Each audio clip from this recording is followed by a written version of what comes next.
जहां पवित्र आत्मा आसान हो जाता है वहां से सब कुछ। हालेलुया। वह तुम्हें सिखाएगा जो उसकी ओर से तुम्हें अभिषेक किया। यह सच्चा है और झूठा नहीं। जैसा उसने तुम्हें सिखाया वैसा तुम उसमें बने रहते हो। फिर ये आपको बनाकर रखता है। फिर अभिषेक आपकी बुलाहट में, जिस काम के लिए प्रभु ने आपको चुना है उसी में आपको चलाता रहता है। अब मुझे नहीं पता सेवका कि 10वें साल में क्या करना है हमें, पर कौन करेगा? जो अभिषेक को हम मांगेंगे, प्रभु अगले साल के लिए हमें और अभिषेक दे, और अभिषेक दे। जो प्रार्थना इस भवन में करेंगे, इकट्ठे होकर करेंगे, ऑल नाइट्स प्रेयर करेंगे, झुंड के साथ प्रार्थना करेंगे, सेवादारों वॉलंटियर्स के साथ प्रार्थना करेंगे, 24 घंटे नॉन स्टॉप प्रेयर करेंगे, प्रार्थना के विशेष स्थान की प्रार्थना करेंगे, तो वो साबित करेंगी कि हमें अभिषेक चाहिए, कि हम अभिषेक के बिना सेवकाई नहीं करना चाहते। और वही अभिषेक फिर हमें योजनाएं देगा, क्या करना है, कहां जाना है, कहां नहीं जाना, क्या करना है, क्या लेना, क्या करना, क्या शुरू करना। तो इसीलिए यहां पर कहता है कि वो अभिषेक तुम्हें सिखाता है। अब सबसे बड़ी पॉइंट मैं हल करता हूं आपका। मैंने देखा 90% लोग ये सोचते मुझे समझ नहीं आ रहा मैं क्या करूं, मैं मैरिज कर लूं, मैं फॉरेन चले जाऊं, मैं जॉब करूं, मुझे समझ नहीं आ रहा है क्या मैं मैरिज हो गई है क्या, अभी हम पर बहुत कर्जा है, प्लान है कि हम पहले कर्जे को उतारें या बेबी प्लान करें या ना करें। अभी हम मतलब किसी भी प्रभु ने मुझे सेवा के लिए चुना है या नहीं, मुझे समझ नहीं आ रहा है। 90% लोग कंफ्यूजन में। पर यहां पर कहते हैं अभिषेक तुम्हें वो सब कुछ सिखाएगा जो तुझे करना है। अब प्रॉब्लम क्या है? वो काउंसलिंग चाहते हैं, वो कॉल सेंटर की प्रार्थना चाहते हैं, ले हैंड में पास्टर रुको रुको रुको मुझे कुछ बता दो, वो ये चाहते हैं। पर वो भूल गए कि मुझे अभिषेक चाहिए, मुझे अभिषेक चाहिए। वो अभिषेक मुझे वो सब सिखाएगा जिसको करने के लिए परमेश्वर ने मुझे चुना है। समय समय पर वो सब कुछ तेरी लाइफ में होगा। समय पर तेरी लाइफ सेटल होगी, समय पर तेरी मैरिज होगी, समय पर बेबी होगा, समय पर तुम्हारी लाइफ, तुम्हारा परिवार, सब चीजें समय समय पर सब कुछ होगा। भरोसा करो उस अभिषेक पर। अब समझ गए? आपको किसी की काउंसलिंग नहीं, आपको अभिषेक चाहिए। अभिषेक कैसे मिल सकता है? प्रभु के साथ कुछ ऐसे आत्मा में बोलते हैं बातें, प्रभु के साथ अधिक समय बिताने से। दूसरी बात, प्रभु के साथ फेथफुल रहने से। लिखना तो लिख सकते हैं। सबसे बड़ी बात आज्ञाकारिता से। फिर उसके बाद वफादार रहने से, प्रभु से जितना अभिषेक दिया उसमें वफादार रहना, पवित्रताई में लंबा समय बने रहना, अन्य निवासों में प्रार्थना करना ताकि तुम्हारी आत्मिक उन्नति हो, अभिषिक्तों के अधीन रहना, लेकिन अपनी अगुओं की आज्ञा मानो, उनको मुंह तोड़ जवाब ना दो, उनकी खिलाफत ना करो, उनकी आज्ञा मानो। आज्ञाकारिता अभिषेक देती है, अधीनगी अभिषेक देती है। जैसे अलीशा था एलिया के अधीन, तिमोथियस था पौलुस के अधीन, यहोशू था मूसा के अधीन। अधीनगी आपकी लाइफ में अभिषेक देती है। जैसे चेले थे प्रभु यीशु मसीह के अधीन, तो अधीनगी, फिर उस अधीनगी में वफादारी, फिर अपनी लाइफ में उसके राज्य के लिए बोना। जब भी अभिषेक के सामने जाना, बिना बीज के ना जाना, अपने बेस्ट बीजों को बोना। जब आप इनको समझते हैं, मतलब मूल्य चुकाना, समर्पण देने, जितना अधिक समर्पण आपकी लाइफ का बढ़ता है उतना ही अभिषेक की सामर्थ आपकी लाइफ में बढ़ती है। समर्पणों का जीवन जीना। तो ऐसे बहुत सी बातें हैं जो बीती सभाओं में आपने सीखी है, पिछले सालों में सीखी है, यूट्यूब पर है। पर इस जितनी पॉइंट मैंने बोले, इस एक एक पॉइंट पर हम गहराई से बात करें तो वो आपकी लाइफ में कई बार उतरते हैं। नहीं तो आपके ऊपर पॉइंट लिख लेते 9 पॉइंट, और 9 साल लग जाते हैं, 9 पॉइंट को पूरे नहीं होते। समझ पा रहे? इसलिए पर आपकी लाइफ में आत्मा में उतरना जरूरी है। और आज किसी की आत्मा में उतर रहा है, किसी की आत्मा में उतर रहा है। अभिषेक उसका आज से लक्ष्य बन रहा है। कई बार शैतान तुझे बिजी कर देता है लाइफ में, और अभिषेक के बिना तुम जीवन जीते रहते हो। तुम्हारा टॉपिक अनॉइंटिंग नहीं रहती, और धोखे में वो रखता है तुझे। इसलिए लोगों को इंटरनेट पर अभिषेकों के शैतान खिलाफ बुलाता है, ताकि वो अनॉइंटिंग को कभी ना समझ सके, अनॉइंटिंग के करीब तक ना कभी पहुंच सके, और लाइफ डिस्ट्रॉय रहे, आम सी रहे, असाधारण सी लाइफ रहे। इफिसियों की किताब में क्या लिखा है 1:13 में, और उसी में तुम भी जब तूने सत्य का वचन सुना जो तुम्हारे उद्धार का सुसमाचार है। बोलो, जब मैंने सत्य का वचन सुना जो मेरे उद्धार का सुसमाचार है, जिस पर मैंने विश्वास किया और प्रतिज्ञा किए हुए पवित्र आत्मा की शाप लगी। यह है उद्धार का अभिषेक। जो अपने वचन को सुना, उद्धार के सुसमाचार को सुना, सत्य के वचन को सुना, उस पर तूने विश्वास किया, प्रतिज्ञा की, पवित्र आत्मा की तुझ पर शाप लगी, पहला पवित्र आत्मा का अभिषेक तुझ पर हो गया कि तुम्हें एक नया जीवन मिल गया, तुम मसीह में होके चलने लगे, तूने पवित्र आत्मा को पा लिया। सीधा कह सकते हो पवित्र आत्मा तुम्हारे अंदर आ गया। दूसरे अभिषेक में पवित्र आत्मा तुम्हारे ऊपर है। तीसरे अभिषेक में पवित्र आत्मा तुम्हारे साथ गहराई के साथ है। तो यही तीन अभिषेक की हम बात कर रहे हैं। अब पवित्र आत्मा सबके अंदर है। सोचो, आपने उसे अंदर आराम से बिठाया है, कोई मूव नहीं कर रहा है, वो कोई हलचल नहीं कर रहा है, वो अंदर से तुझे, पौलुस उस आत्मा से इतना भरा था, वो कहता था जो परमेश्वर जो मेरे अंदर है ना, जो परमेश्वर मुझे सामर्थ्य देता है उसके द्वारा मैं सब कुछ कर सकता हूं। हालेलुया। तो वो कहता है जो भी ऊंचा उठता है बात मेरे सामने, उसे मैं मसीह का गुलाम बना देता हूं, क्योंकि जो अंदर मेरे है ना, पवित्र आत्मा का अभिषेक, उद्धार का अभिषेक, उसमें ये सामर्थ्य है। वो मुझे ये सामर्थ्य देता है हर चीज को ना कहने की। पर अब प्रॉब्लम क्या है? तुम क्या कहते हो, प्रभु मुझसे ये पाप छोड़ा नहीं जाता, दया कर दया कर दया कर, कब कर करे, कुछ कर कुछ कर। तूने कभी खुद करने की कोशिश नहीं की जो तुझ में, मैंने कहता अपनी सामर्थ्य, अपनी सोच, अपने विचारों से। आत्मा तुम्हें पहले दिया गया है, उस आत्मा की सामर्थ्य के द्वारा तुम रोज कहो, रोज अंगीकार करो सुबह उठ के कि मैं जो मुझे सामर्थ्य देता है उसके द्वारा आज मैं अपने फोन चलाने पर कंट्रोल रखूंगा, अपनी नींद पर कंट्रोल रखूंगा, अपने खाने पर कंट्रोल रखूंगा, अपनी डाइट पर कंट्रोल रखूंगा, अपनी लाइफ को, अपने पारिवारिक अनुशासन को कंट्रोल में रखूंगा, अपनी मिनिस्ट्री अनुशासन को कंट्रोल में रखूंगा, अपने हेल्थ के अनुशासन को कंट्रोल में रखूंगा, अपने आर्थिक, अपने पैसे को कंट्रोल में रखूंगा। क्योंकि कई बार तुम्हें अपने पैसे को चलाना नहीं आता, तुम गलत जगहों में चला लेते हो, गलत चीज खरीद लेते हो, गलत जगह इन्वेस्टमेंट कर देते हो, उत्तम चीज पर नहीं लगा पाते, क्योंकि और फजूल खर्च करते हो। 5,000 लेके गए थे, 6,000 खर्च के आ गए, क्यों? और 1,000 कहां से खर्चा? कार्ड लगा दिया। मतलब तुम एक्स्ट्रा ही खर्चोगे, तुम लेकर भी एक्स्ट्रा जाओ, तुम्हारे खर्चों पर कंट्रोल नहीं। तो समझ पा रहे हैं, जो आपको कहना है कि जो प्रभु मुझे सामर्थ्य देता, रोज अंगीकार करो। फिर जब आप सुबह के दिन पर अंगीकार करते हैं ना, वो सारी चीजें उस दिन में आपके कंट्रोल में आ जाती हैं। हालेलुया, क्योंकि आपने अंगीकार किया है विश्वास से। तो ये है वो सामर्थ जो आपके अंदर है। इसी के द्वारा जो आपके अंदर है, आप दूसरे और तीसरे अभिषेक में काम करते हैं। तो आगे लिखा है प्रेरितों की 1:8 में, जहां पर लिखा है, परंतु जब पवित्र आत्मा तुम पर आएगा तुम सामर्थ पाओगे, यरूशलेम, यहूदिया, सामरिया, पृथ्वी की छोर तक तुम मेरे गवाह होंगे। अगर आपको गवाही देनी है, आपको सुसमाचार सुनाना है, आप पहले सामर्थ पाए हुए होने चाहिए। दूसरा अभिषेक क्या करता है?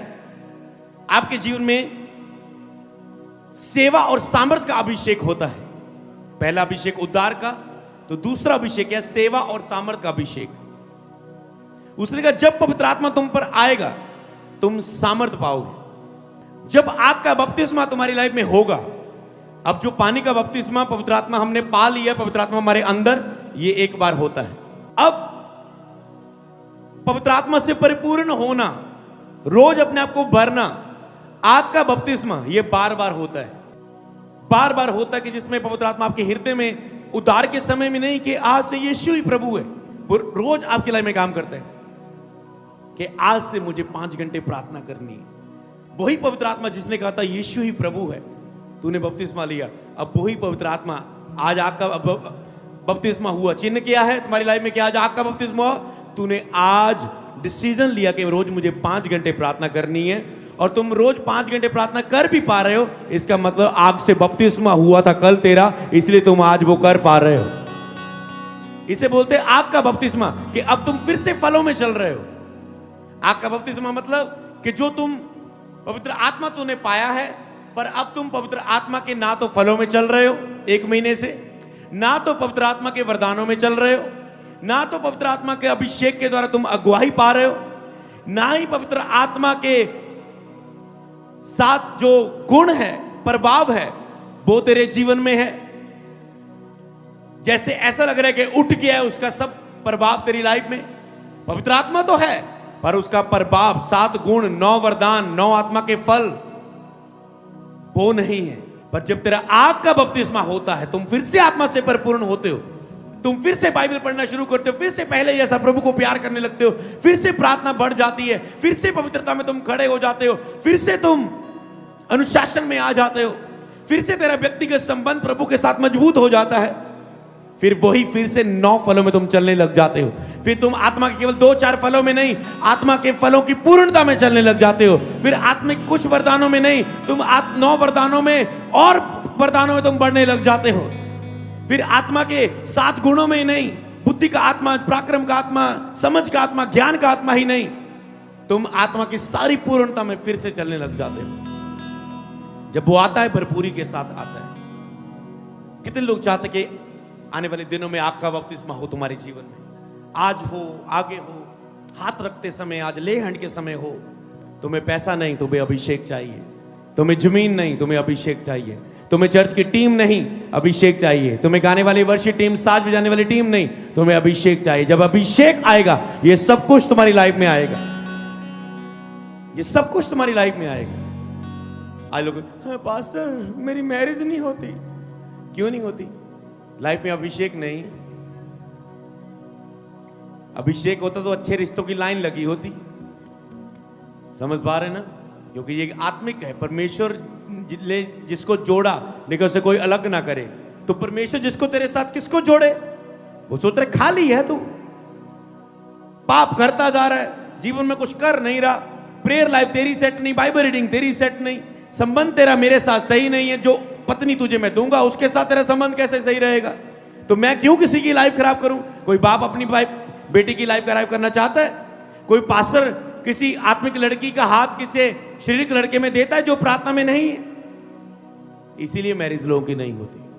तो परमेश्वर क्यों सौंपेगा? सोचे, एक बाप नहीं करता, एक पास्टर नहीं डिसीजन लेता ऐसा, तो परमेश्वर सोचो कैसे लेगा। इसलिए बहुत सी लाइफ में अभिषेक ना होने के कारण तुम्हारी लाइफ में बहुत से बंधन रहते हैं, पर अभिषेक के कारण वही बंधन आपके तोड़ दिए जाते हैं। बोले आमीन। पहले आपके बंधन टूटते हैं, फिर आपके द्वारा दूसरों के बंधन टूटते हैं। अगर आपके कोई बंधन नहीं भी टूटे, पर दूसरों के बंधन टूटने श्योर है यीशु के सामर्थ्य नाम में। एक टाइम आएगा फिर आपके भी बंधन टूट जाएंगे प्रभु यीशु के नाम में। क्योंकि जो तुम दूसरों के लाइफ में बोते रहते हो, फिर एक टाइम वो वचन पूरा होता है, जो तुम दूसरों के लाइफ में बो रहे हो वो तुम अपनी लाइफ में काटोगे। हालेलुया।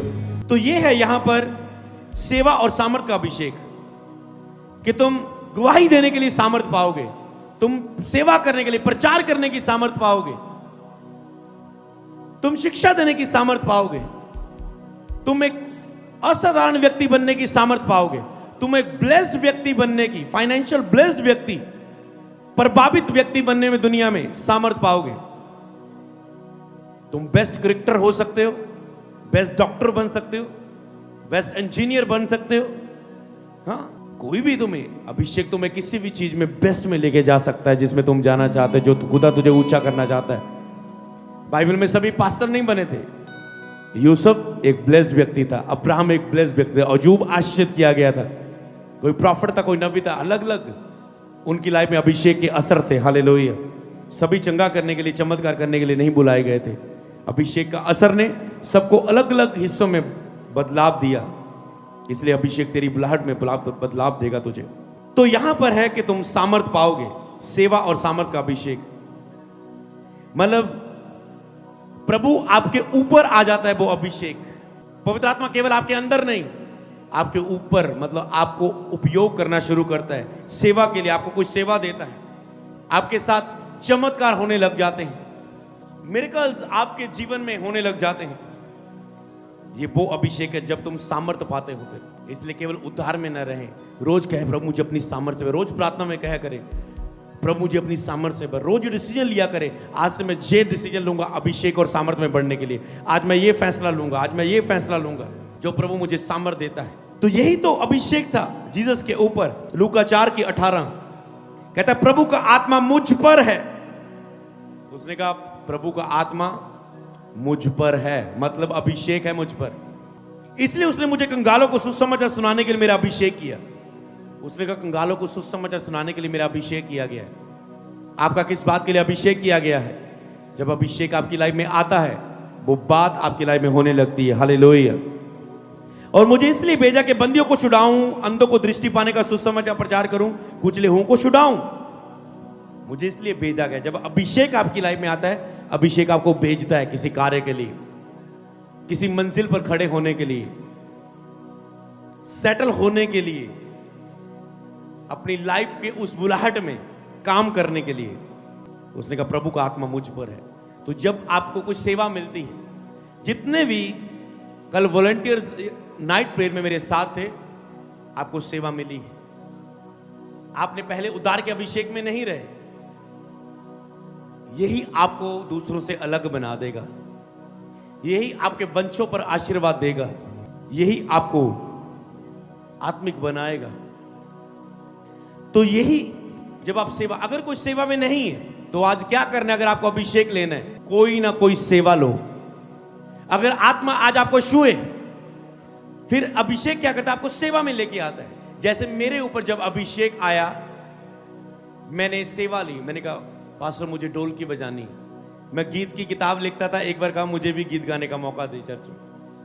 तैयारी कर रहा था अपनी, तो कभी ढोल की बजा रहा हूं, कभी गीत बजा रहा हूं। उसके बाद गिटार सीखने लगा। कोई ना कोई सेवा लेते रहा। फिर असिस्टेंट पास्टर बन गया, एक पास्टर के साथ सेवा करने वाला, साथ में हर जगह प्रार्थना करने जाना। फिर धीरे धीरे खुद पास्टर बन गए। हालेलुया। तो क्या हुआ, एक सेवा आई और उसने अगली सेवा के द्वार खोले। धीरे धीरे अब अपोस्टलिक सेवा कर रहे हैं हम, मतलब हमारी ब्रांचेस हैं, बहुत सारे स्पिरिचुअल सन डॉटर पास्टर जो जुड़े हुए एक अपोस्टलिक कॉल में सेवा करते हैं। समझ पा रहे हैं? तो ऐसे बढ़ते हैं आपके अभिषेक में, आपके स्तर, आपकी लाइफ में काम। जब आप एक सेवा को करते जाते प्रभु आपको अगली सेवा देता है। पहले मैं इवेंजलिस्ट था, सुसमाचार की सेवा करता था, कोई संडे चर्च नहीं लगाता था। 1-2 साल मैंने किया, लगातार इवेंजलिज्म मीटिंग की, घरों में प्रार्थना सभाएं, टेंटों में प्रार्थना सभाएं की, पर संडे चर्च नहीं लगाता था। जब भविष्यवाणी हुई मेरे स्पिरिचुअल फादर जी के द्वारा, उन्होंने कहा तेरी अपनी चर्च होगी, तो फिर मैंने प्रभु के उस वचन से, फिर अब भविष्यवाणी होगी। उसके बाद कुछ महीनों, कुछ लगभग साल या कुछ महीनों के बाद फिर जाके मेरी एक टाइम आया कि जब मैं रोज अपनी टीम के साथ सभा लेता था, जब मैं मीटिंग करके आता था बाहर, लोग कहते थे आप कहाँ चर्च लगाते हैं? पास्टर जी। मैंने कहा पास्टर नहीं, मैं ब्रदर, ब्रदर कह के बुलाओ, अमृत मेरा नाम लेके बुला लो। तो हम चर्च नहीं कहीं लाते, मेरी टीम ही है, हम अपनी इकट्ठी टीम ही प्रार्थना करते हैं। एक दिन मैं अपनी टीम को वचन देने के लिए आ रहा हूं कि आज हम कुछ पढ़ेंगे बाइबल में। तो मुझे वो यशाया 49 के बीच में से प्रभु ने बात किया कि अपनी आंखें उठा के देख, सब इकट्ठा होके तेरे पास आ रहे हैं। ये स्थान भी छोटा पड़ जाएगा, तुम्हें और स्थान में जाना होगा। जो लोग दबे कुचले हैं, जिसको अभिषेक की बुलाहट में चुना गया है, उन्हें मैं तेरे पास लेकर आऊंगा। जिनको लोग समझ नहीं पा रहे वो हीरे हैं, जिनको उन्होंने कूड़ा समझ के ठुकरा दिया, निकाल दिया, तू उनको जांच पाएगा कि ये हीरा है। तू अंधेरे में जवानों को उजियाले में लेके आएगा, और ये स्थान भी तुम्हारे लिए छोटा पड़ जाएगा। और उसमें बहुत सी बातें प्रभु ने और बताई, और प्रभु ने कहा आज से ये सेवा शुरू है। और मैंने टीम को आके बोला, मैंने कहा ये प्रचार प्रभु ने आज बात किया, आज से संडे सर्विस शुरू है, आज से सेवा शुरू, आज से लोग आ सकते हैं। और सेवकाई शुरू हुई, और अब 9 साल पूरे हो रहे हैं। हालेलुया। समझ पा रहे हैं अभिषेक कैसे काम करता है? आपके पास सेवा होनी चाहिए, तो ही आप आगे जाओगे। अब प्रॉब्लम क्या? आप कहते हैं मैं 5 साल से वॉलंटियर हूं, अभी अब तक मेरी लाइफ में कुछ नहीं हुआ। क्योंकि तुम उसमें कितना फेथफुल हो। वफादारी का टाइम है, ये तेरे परखे जाने का टाइम है। ये तेरे वफादारी, आज्ञाकारिता, अधीनगी चेक हो रही है, परखा जा रहे हो तुम। हर हालातों में तुम कैसे हो, पवित्रता में तुम कब स्टैंड होंगे, कब तुम अपनी कमजोरियों पर विजय हासिल करोगे, कब तुम सिद्धता को, पवित्रता के वस्त्र पहनोगे कि वो तुझे नेक्स्ट लेवल पर लेके जाए। अब प्रॉब्लम क्या है, आज लोगों को 40 उपवास रखे कि जोश आता है, मैं करूंगा सेवा। जब शुरू करते फिर गिर जाते हैं, फिर वो बोलते मुझसे नहीं होगी। प्रॉब्लम क्या है? इसलिए प्रभु तुझे कोई काम देता नहीं, उसे पता है तेरी क्षमता नहीं है। जब वो तुझ पर बिलीव कर लेगा कि मैं ऐसे काम दे सकता हूं, वो तेरी बुलाहट अगली तुझे दे देगा। हालेलुया। जब तेरी योग्यता बढ़ जाएगी उसके लिए, प्रभु तुझे योग्य बना रहा है पहले उस काम के लिए जिसको उसने तुझे देना है। हालेलुया।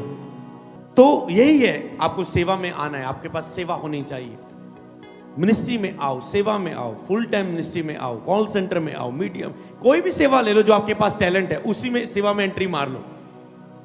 फिर धीरे धीरे उस प्लेस में प्रभु आपको और लेके जाएगा आगे। तो मैं सुसमाचार की सेवा में था, पास्टर की सेवा में आ गया, पास्टर की सेवा में था, अपोस्टलिक सेवा में आ गया। हालेलुया। तो खुदावन इस रीति से आपकी लाइफ में कार्य करता है। हालेलुया। तो यहां पर हम पढ़ चुके हैं, तो पहला शमूएल 16:13, तब शमूएल ने अपना तेल का सिंग लेकर उसके भाइयों के मध्य में उसका अभिषेक किया। उसी दिन से लेकर भविष्य को यहोवा का आत्मा दाऊद पर बल से उतरता रहा। तब शमूएल उठकर रामा को चला गया।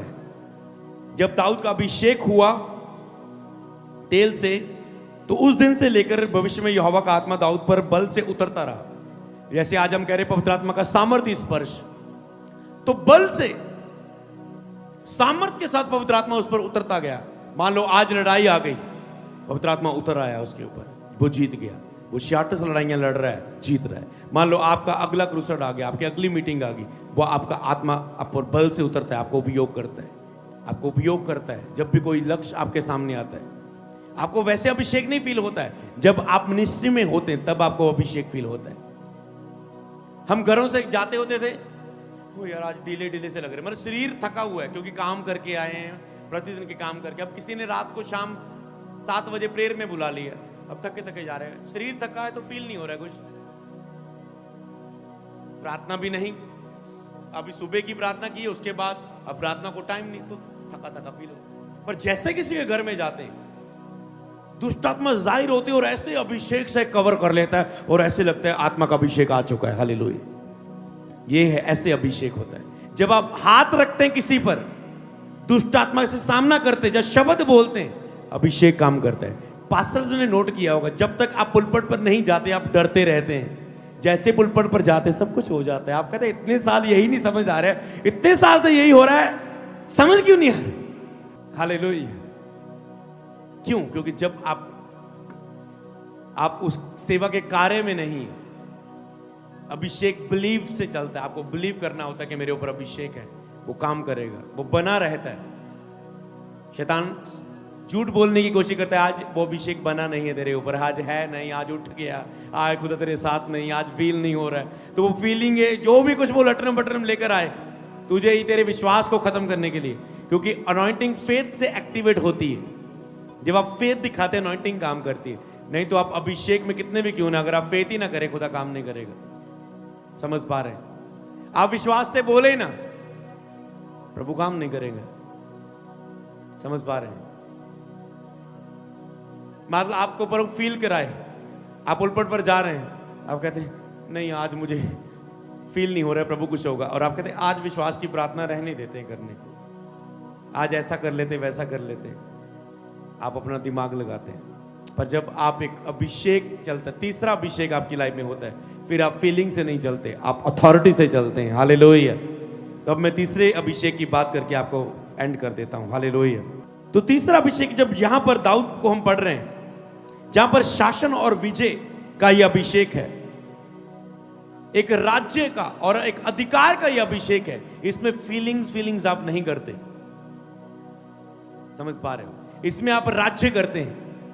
राजा फीलिंग से नहीं आता है। आज मुझे ना अधिकार से बैठने की फीलिंग नहीं है, वो बोलते मेरे पास अधिकार है, मैं जिसको डांटू जाऊं, जिसका जैसा न्याय करूं मैं कर सकता हूं। क्योंकि राज्य के ऊपर कोई न्याय नहीं। सरकारों के ऊपर तो कोई सरकार होती है, कोई रूल्स होते हैं, जज होते हैं, बहुत से सिस्टम होता है। पर जिसमें राजा होते हैं ना, वो सब उन्हीं के सिस्टम में होता है। तो ये अभिषेक समझ गए ना, राजा का अभिषेक वो आपको एक ऐसे अथॉरिटी में लेके आता है। तो जैसे दाऊद का अभिषेक हुआ, पहली बार दाऊद का अभिषेक हुआ, उससे वो राजा नहीं बन गया। आपका उद्धार का अभिषेक आपने पाया, आपने स्वर्ग के अधिकारी तो हो गए, पर पृथ्वी पर आपका अधिकार शासन नहीं करने लगे, आप अधिकार में नहीं आए। दाऊद का फिर दूसरा अभिषेक हुआ, वो और लड़ाइयां जीता और एरिया का राजा बना। फिर तीसरा अभिषेक हुआ, फिर वो पूरे इज़राइल का राजा बन गया। बार बार उसका अभिषेक हुआ और उसका फैलाव बढ़ता गया। हालेलुया। तेरा आगे का अभिषेक आ रहा है। Hallelujah, hallelujah. जैसे तुम सेवा में आओगे, वो तुझे अगले अभिषेक में लेके जाएगा और तुझे उपयोग करेगा। तो यहां पर यहोवा का आत्मा बार बार दाऊद पर बल से उतरता रहा। हालेलुया। मत्ती 10:1 में लिखा है, फिर उसने अपने 12 चेलों को पास बुलाया और उन्हें अशुद्ध आत्मा पर अधिकार दिया कि उन्हें निकालें, सब प्रकार की बीमारियों और सब प्रकार की दुर्बलताओं को दूर कर दें, दूर करें। अब यीशु ने 12 को पास बुलाकर क्या दे दिया? उन्हें अधिकार दे दिया। क्या ऐसे अधिकार मिला कि यीशु ने आज चुना और परसों अधिकार दे दिया? सिखाते रहे उनको अपने साथ लेकर, नम्र रहना है, मैं नहीं आनी चाहिए, कौन बड़ा छोटा नहीं, सब चीजें सिखा दी। उन्हें कुछ समझ में नहीं आता था, वो चल भी नहीं पाते थे, पर जब पवित्र आत्मा उन पर आया पूर्णता के साथ वो उन सब बातों को समझ गए। हालेलुया। कई इसलिए यीशु ने कहा था, कई बातें तुम अभी नहीं समझ सकते, मेरा जाना जरूरी है ताकि मैं आत्मा को तुम में भेजूं। हालेलुया। कहता अब तो तुम बाहर से सुन रहे हो ना मुझसे, मैं जाऊंगा तुझे पवित्र आत्मा दूंगा, वो तुम्हारे अंदर होगा, फिर तुम अंदर से सुनोगे और समझोगे भी। हालेलुया। इसे हम वचन से भी पढ़ सकते हैं, लास्ट वचन को, 2 कुरिन्थियों 1:21 और 22।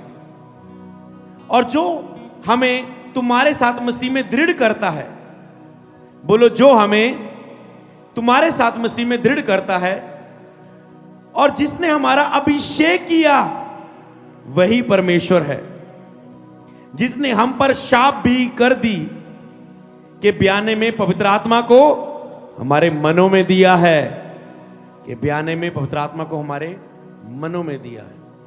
पहले पवित्र आत्मा को हमारे जीवन में दिया हमारे उद्धार के लिए, अब पवित्र आत्मा को ब्याने में हमारे मनों में दिया परमेश्वर, जिसने हमारा अभिषेक किया। कौन अभिषेक करता है? परमेश्वर। लिखे, परमेश्वर जिसने हमारा अभिषेक किया वह परमेश्वर है। जो हमें तुम्हारे साथ मसीह में दृढ़ करता है, तो अभिषेक आपको दृढ़ करता है, मसीह में अधिकार में खड़ा करता है, अथॉरिटी में, शासन में, राज्य में आपको वो खड़ा करता है।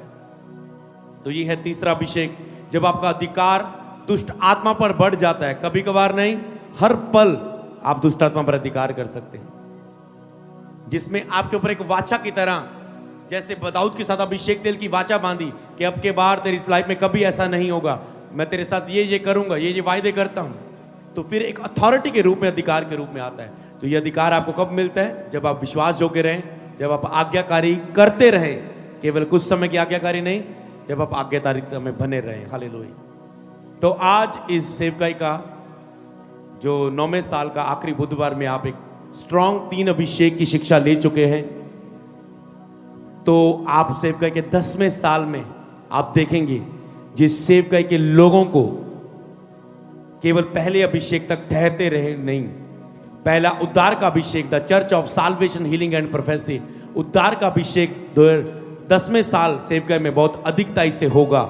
और आप देखेंगे कि सेवकाई के लोग, पास्टर्स, बिलीवर्स वहीं तक ठहरे नहीं रहेंगे, वो अधिकार, सामर्थ और सेवा के अभिषेक में हजारों लोग बचाए जाएंगे अगले साल में। हालेलुया।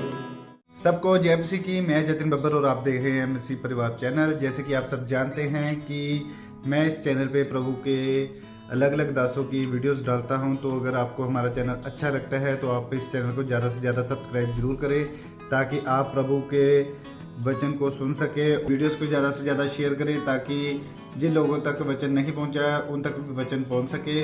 सबको जय मसीह की। एक बार मैं आपसे दोबारा कहूँगा कि इस चैनल को सब्सक्राइब जरूर करें और वीडियोस को ज़्यादा से ज़्यादा शेयर करें। जय मसीह की।